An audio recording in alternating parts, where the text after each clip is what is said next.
Everyone thinks that teens in our world today use alcohol, tobacco, or drugs to cope with everyday struggles. You may think they do. But they don't. Welcome to the But They Don't podcast, a podcast for teens by teens. Join us as we cover substance use prevention, mental health, community conversations, and more. Hello, and welcome back to the But They Don't podcast. My name's Mallory. And my name is Emily. Fentanyl is continuing to grow at an insanely fast rate and is getting into everything. But that doesn't mean people aren't doing anything about it. Last month, a group of 19 drug dealers from Rock Hill, South Carolina were found and convicted for possession and distribution of cocaine, methamphetamine, heroin, and marijuana. Most of these drugs contain fentanyl in them. On top of that, the group was also using fentanyl to make over 1 million counterfeit pills disguised as roxycodone, a painkiller drug.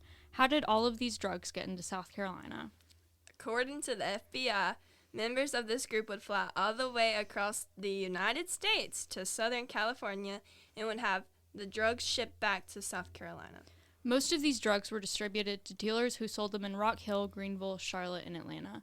The group members have now been arrested and most pled guilty to their crimes.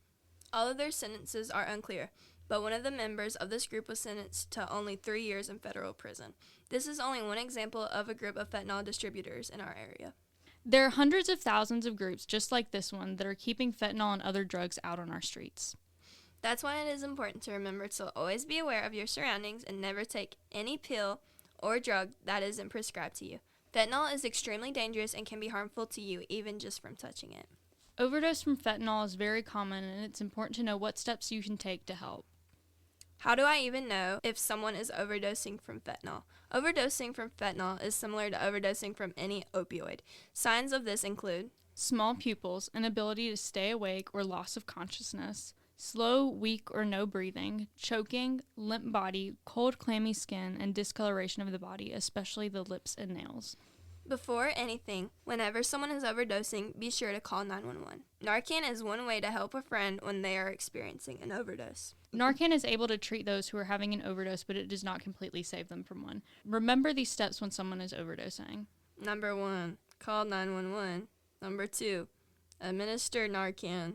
Number 3, keep the person alive and breathing. Number 4, lay them on their side to prevent choking. Number 5, stay with them until emergency services arrive. It is important to stay aware and safe when it comes to fentanyl, and to understand the dangers of it only makes you a bigger help to your community. Thank you for tuning in into today's episode. Be sure to follow us on social media. Facebook, Pickens County Youth Board. Instagram and TikTok at WeArePCYB. Have a great day.